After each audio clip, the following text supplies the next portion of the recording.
la libertad del ser humano no es una libertad completa. Hay un montón de automatismos, hay un montón de patrones, muchos de los cuales se han formado en nuestra niñez, que de manera automática controlan nuestra conducta. Ahora bien, sí tenemos una libertad auténtica y verdadera. No es completa, sí es auténtica y verdadera.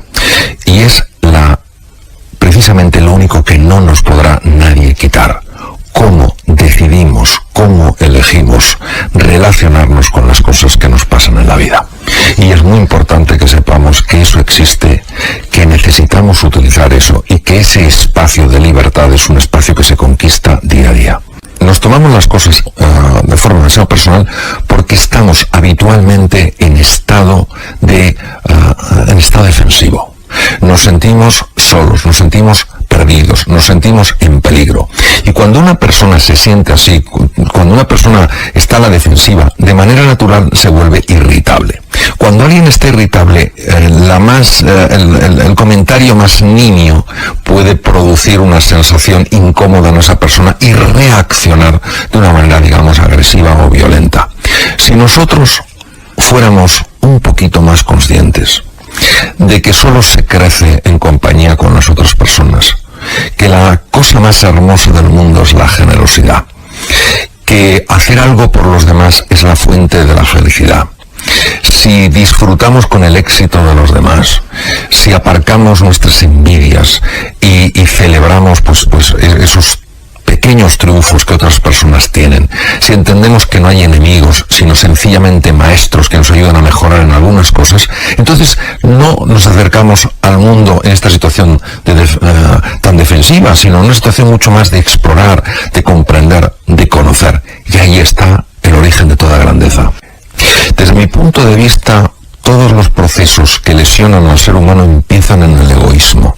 El egoísmo no quiere decir que no me pueda cuidar a mí mismo. Es fundamental que me cuide a mí mismo para poder cuidar a los demás. El egoísmo es cuando yo me convierto en el único centro de todo. A las demás personas las convierto en objetos que solo sirven para conseguir mis fines.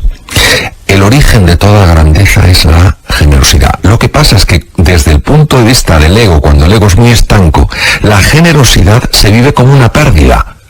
Y entonces hace todo lo posible para que no exista esa generosidad.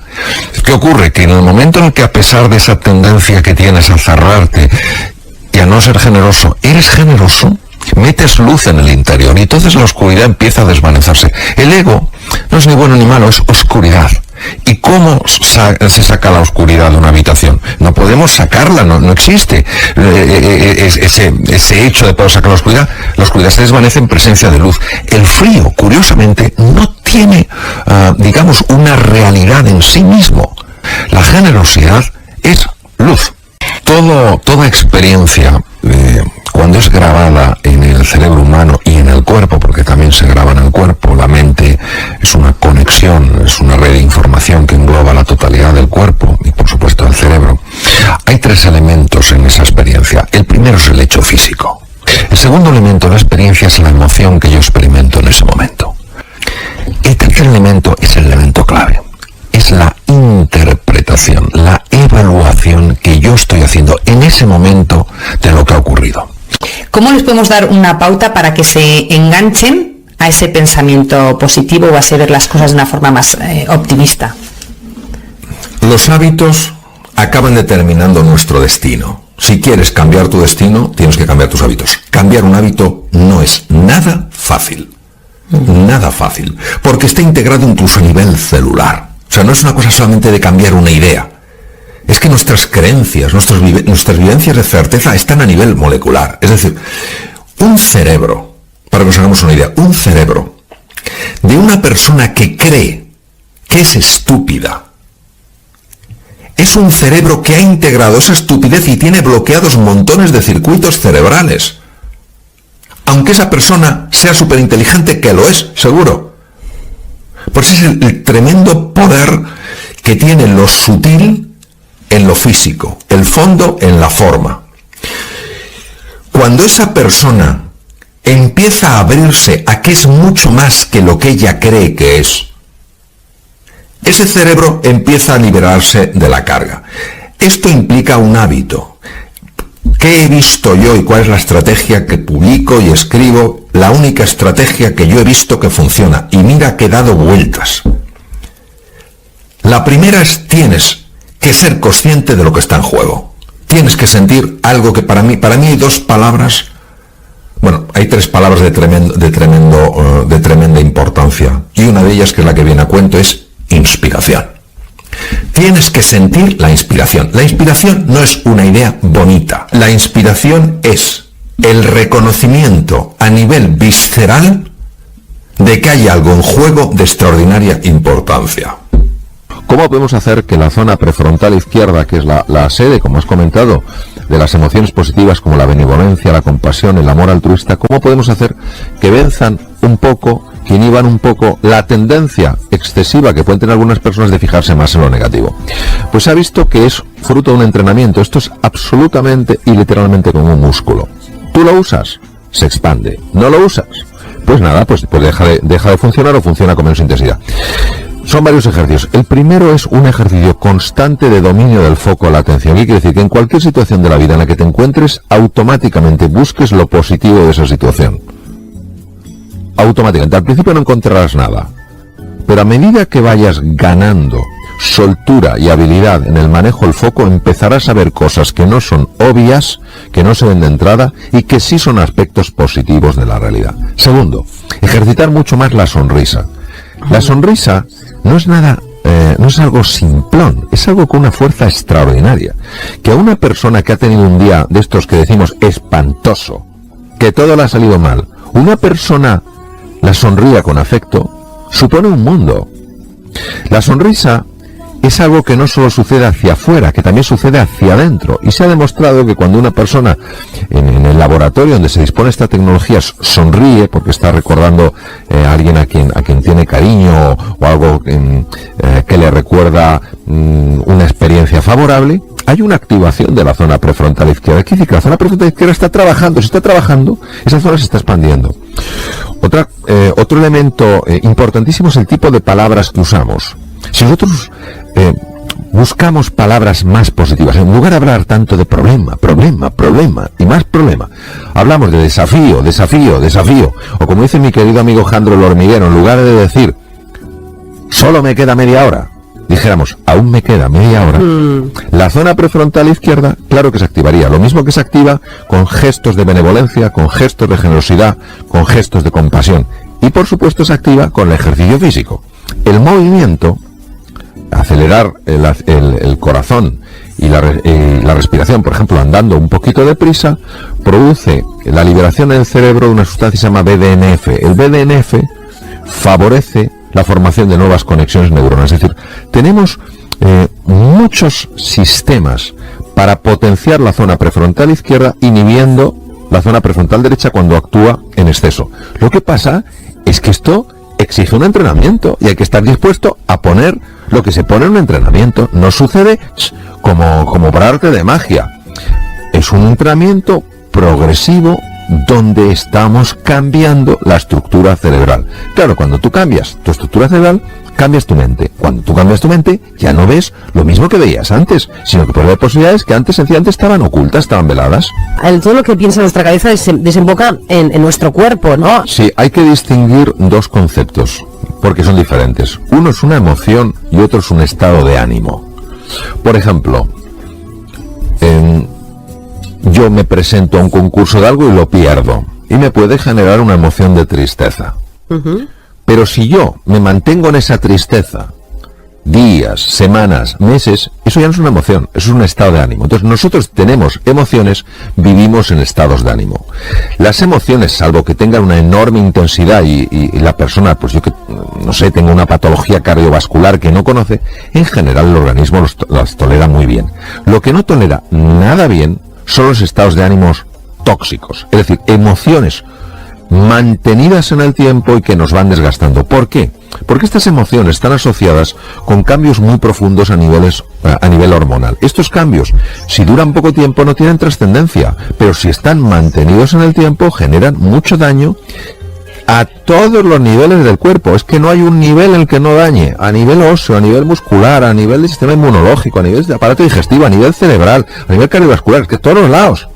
La resiliencia, el dominio de la atención, el autogobierno, la agudeza sensorial, la adaptación al entorno y la duración. ¿Cuál le da más importancia, Mario? Autogobierno. Autogobierno. Sí, porque el autogobierno es la capacidad de gestionar tus propias emociones, que no quiere decir suprimirlas, quiere decir saber gestionarlas. Para eso te tienes que conocer, tienes que comprender, y el autogobierno es el que te permite muchas veces la resiliencia, es decir, la resistencia ante las dificultades, ante las adversidades de la vida. Entonces me parece central. Muchas personas dicen que quieren cambiar y no hacen absolutamente nada para cambiar, porque el cambio personal, la transformación, da mucho miedo. Es salirte de esa zona conocida, de tu status quo, y empezar a explorar más allá de las limitaciones que uno mismo se ha impuesto. La personalidad es como un rol, como un papel. Cuando nosotros decimos yo soy aquí, nos estamos limitando a una descripción que hemos hecho de nosotros mismos que nos impide absolutamente explorar nuevas posibilidades y nuevas oportunidades para nuestra vida. Es la rigidez con la que nos definimos nosotros mismos la que en el fondo nos está limitando. Las palabras abren cajones emocionales y cajones experienciales en las personas. Por eso la palabra es un símbolo que abre todo un mundo de sentimientos en el ser humano. Las emociones, los sentimientos moldean, modulan nuestra percepción de la realidad. El problema del ser humano es la ignorancia de su verdadera naturaleza. Claro, cuando tú no eres consciente de tus recursos y de tus posibilidades, te asustas ante el más pequeño de los desafíos. Claro que somos ignorantes de nuestra verdadera naturaleza. En un momento determinado de nuestra vida, cuando éramos chiquititos, hicimos una definición, una descripción de nosotros mismos, nos la creímos, y ahora vivimos de acuerdo a esa descripción y no de acuerdo a nuestra naturaleza. Nuestra naturaleza, en su conjunto y en su esencia, es perfecta. La palabra perfecta quiere decir completa. Es decir, no somos mecanismos de relojería averiados que nos tienen que arreglar porque no damos la talla. Somos seres excepcionales. La aceptación solo significa reconciliarse con la realidad. Es decir, asumir una realidad sencillamente porque es, aunque no me guste. La aceptación deja de resistirse a lo que es, deja de luchar con la realidad. Es decir, si a mí me diagnostican un tumor maligno, la aceptación no quiere decir que me guste, la aceptación no quiere decir que esté de acuerdo, la aceptación es que asuma que esa es la realidad y con esa realidad ahora tengo que jugar. ¿Qué ocurre cuando yo acepto? Que me aflojo muchísimo, que esa tensión de la rebeldía contra la realidad produce cambios muy negativos en el funcionamiento del cuerpo y del cerebro. La resignación es una actitud pasivo-agresiva, es decir,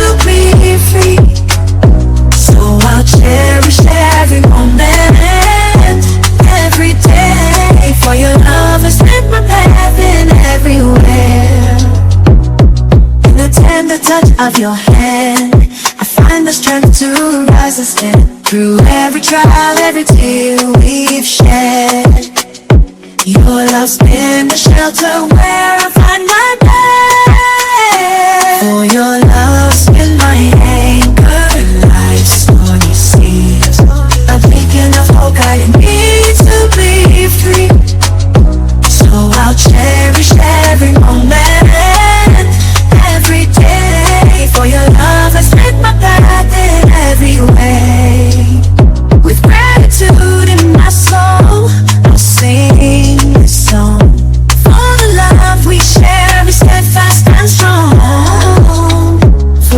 No es que yo me ponga a dar gritos, no es que yo empiece a dar voces, pero hay una resistencia, hay un rechazo oculto a esa realidad. Sabemos que la actitud pasivo-agresiva, mantenida en el tiempo cuando es un estado de ánimo, produce una elevación de una hormona que se llama cortisol y que es muy negativa en el funcionamiento, por ejemplo, del sistema de defensa, del sistema inmunitario, en el metabolismo óseo, en el funcionamiento del tubo digestivo. Es decir, la aceptación me permite tomar acciones una vez que he asumido que esa es mi nueva realidad.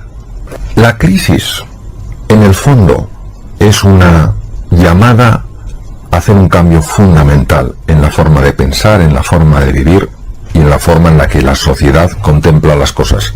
Lo que ocurre es que dependiendo de la forma en la que nosotros valoramos esa crisis, vamos a obtener un resultado u otro. Por ejemplo, si una persona ante una situación de crisis, una situación de dificultad, una situación de inflexión en su vida, lo valora como una oportunidad para hacer un cambio fundamental en su forma de comportarse, en su forma de moverse, en lo que sea, en ese momento esa crisis le va a ayudar a explorar un campo nuevo. Si una persona ante una crisis empieza a valorarlo como una desgracia, como un espanto, como algo terrible, la propia emocionalidad que surge de ese diálogo interno le va a impedir encontrar posibilidades aunque las tenga.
Delante de las narices. Es la valoración del evento lo que genera la experiencia en la persona. La palabra foco o la palabra atención, el foco de la atención, es clave. Nosotros vamos muy distraídos por la vida. Cuanto más complejo sea el entorno, más claras tienes que tener tus prioridades. Cuanto más difíciles son los desafíos, más anclado tienes que estar en tus valores. Eso es el foco. El foco es no dejarte distraer por cosas que son irrelevantes. En cirugía es fundamental tener foco. En la vida es fundamental tener foco. Tener foco es decir sí a lo fundamental y obviamente para eso hay que decir no a lo que no es fundamental.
you.